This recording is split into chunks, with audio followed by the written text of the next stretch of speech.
With paintbrushes and endless enthusiasm, young artists from around the world are showing solidarity with the poorest of the poor. We follow them to Kenya, where they're bringing hope and some fun to the nation's children.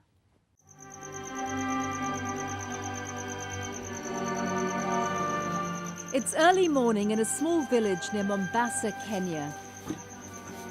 But for one young girl, it's the start of a very unusual day. Alice Wanjala was just 6 years old when both her parents died of AIDS. I was born with two sisters.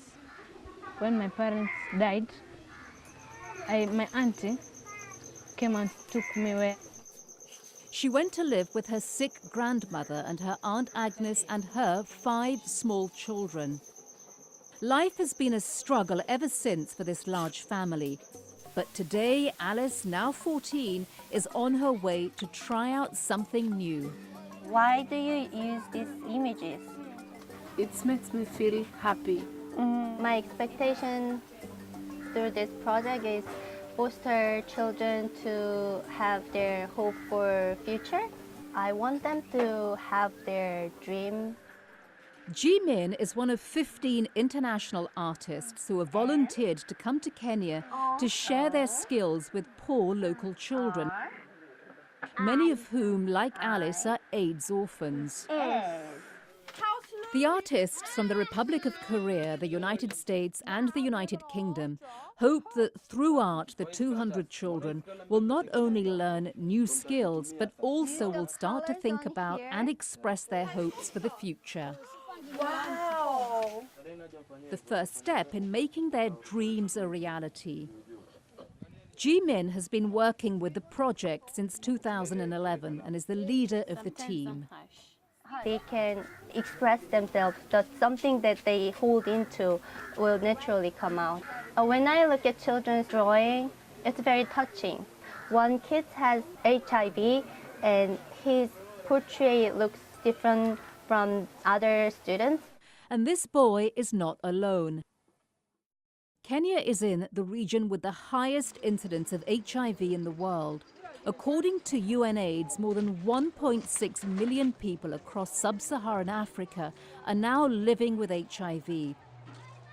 Among them, an estimated 220,000 children in Kenya. Have you ever seen any... And many have also lost their parents to the disease, like Alice, and are now living in extreme poverty with little opportunity for expressing their creativity or hope for the future. Can anybody guess what this is? With classes in 3 different villages, the teacher's first step is to introduce the children to the artist's materials. For most of them, it's the first time. I've never seen the painting brush before. Is this to tickle someone like this? When I touched the brush, I felt the connection because it was so smooth. Jimin and her colleagues encourage the children to try out the brushes and to paint whatever they wish for in their lives. Let's close your eyes first. Yes, Rose, close your eyes. Think of you yourself in the future. Open your eyes. Remember the imagination that when you close your eyes, okay?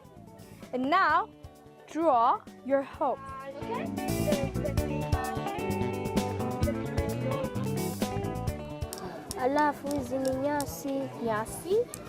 My hope is to become a vet. This orange is sheep and the blue is me.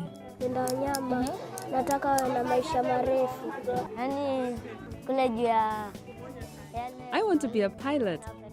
I drew an airplane because I love the sky, moon, and the sun. I drew a farm, my brother, and my grandmother. We can have food from the farm. Jimin recognizes that although this short course is only a temporary escape for the children, she believes it's a step in the right direction.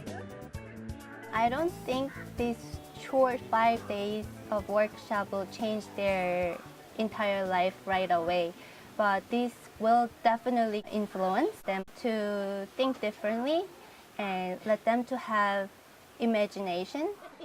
and influence them, she hopes, to believe in themselves and in a brighter future. Anybody think of what is hope? Become a doctor so that I can help. This will be the starting point for them, having fun with art and to think differently.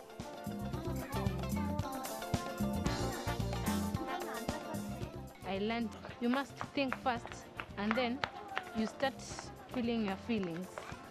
My hope is to become a doctor. If I be a doctor, I'll get more salary and also I'll be able to help my village.